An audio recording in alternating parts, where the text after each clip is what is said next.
And this morning we're going to make some fresh lobster chowder.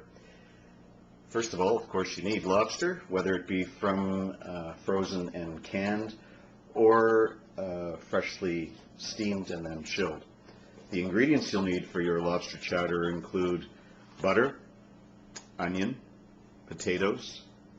I've got about 4 cups of chopped up cooked lobster there on the left, 10% cream or even heavier cream if you wish, about 2 teaspoons of vinegar, white vinegar, for when you are sauteing your lobster, and of course homogenized milk.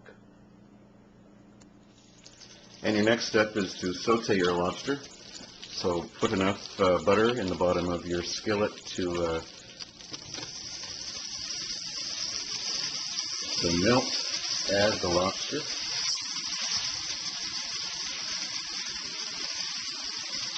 And this should actually saute for about 5 minutes or so. At the end of that, you'll add about 2 teaspoons of vinegar. This helps thicken your sauce later on.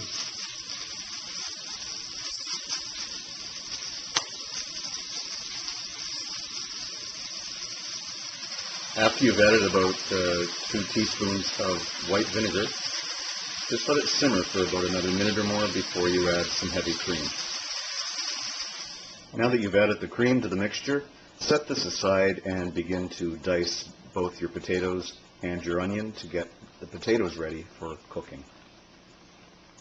Now you're going to add your potatoes and onion to the boiling salted water, and just use enough water at the bottom of your pot to cover the potatoes.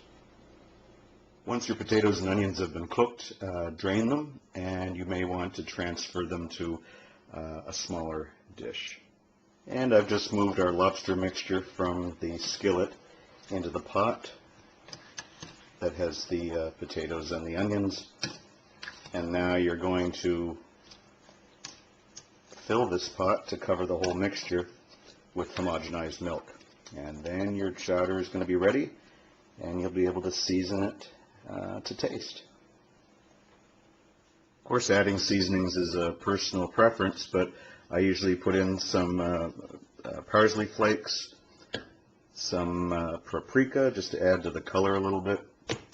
And if you have it, in Nova Scotia we can buy what are called dulse flakes, and that just adds a little bit of extra seafood seasoning and also a little bit of color to it.